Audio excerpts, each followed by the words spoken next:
The next question from the brother's side at the back. May peace and mercy of God be upon you all. My name is Saravana Kumar. See, Quran says God exists everywhere. And others also saying God exists everywhere and within everything. And somebody says within ourselves also God is there. And if God exists in everything means, why don't we worship in an ideal? There is also a God, no? Then, if not, where God exists? Please explain. Thank you. The brother asked a very good question. Peace be on you too, brother. Wa alaikum assalam wa rahmatullahi wa barakatuh.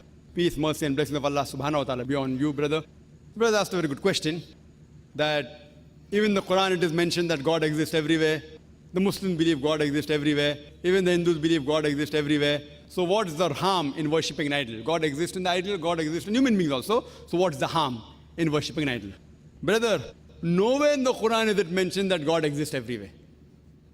Nowhere in the Quran is it mentioned God exists everywhere. I am aware there is a misconception amongst many Muslims who assume God exists everywhere. Nowhere does the Quran say they exist everywhere. What the Quran says, Allah's power exists everywhere. Allah has the power. The verse of the Quran, wherever you turn your face, you will see the wajh of Allah subhanahu wa ta'ala. The face means the power of Allah subhanahu wa ta'ala. Allah is capable of controlling anything and everything.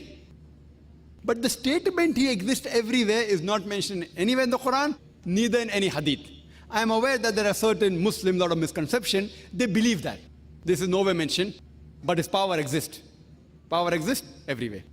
Now regarding your question, where does God exist? And why can't we worship an idol? Where does God exist? The Quran says, Allah is on the arsh. There's a hadith where a lady approached and the Prophet asked her, where is God? She said, point on top. God said she has iman, she has faith. So God exists on the arsh, on the throne exists on the water, He's up in the heavens. So but naturally He's not in the human being. Yes, He can control. Allah says He's closer to you than your jugular vein. That means He is aware of everything, His power is there. That doesn't mean God Himself has come into the jugular vein. That doesn't mean that. It means that Allah has power. He's close to you, that means He loves you. He knows you, He knows everything, He has power over everything. Not even a leaf can fall without the permission of Allah subhanahu wa ta'ala. Now coming to your question, why can't we worship idols? If you read the Quran, Quran says in Surah Ma'idah chapter 5 verse number 90, which I quoted, idol worship is prohibited.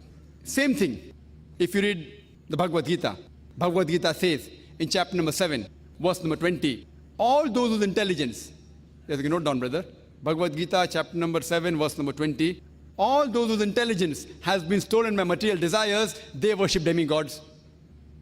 So materialistic people, they do idol worship. If you read the Chandogya Upanishad, chapter number 6, section number 2, verse number 1, it says, Ikkam evidityam. It's a Sanskrit quotation which means God is only one without a second. It's mentioned in the Svetasvatara Upanishad, chapter number 6, verse number 9. Na cha se kasij janita na chadipa. Of Him, there are no lords. He has got no parents. Almighty God has got no father. He has got no mother. Almighty God has got no superior. He has got no master. It's mentioned in the Shvetasvatara Upanishad, chapter number 4, verse number 19. Na tasya pratima asti. Of Him, there is no likeness. It's further repeated in Yajurved, chapter number 32, verse number 3. Na tasya pratima asti. Of Him, there are no images. Almighty God has got no images. So the moment you make an image of Almighty God, you are going against the Veda, you are going against Bhagavad Gita. Bhagavad Gita, Vedas, all these scriptures, they speak against idol worship. For the detail, you can come to my talk on, not tomorrow, next Sunday, 18th of January, on similarities between Hinduism and Islam, and I'll deal with this topic in detail. So even idol worship is prohibited in Hinduism. Why do they do?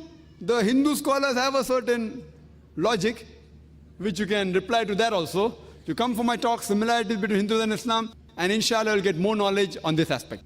Hope that answers the question.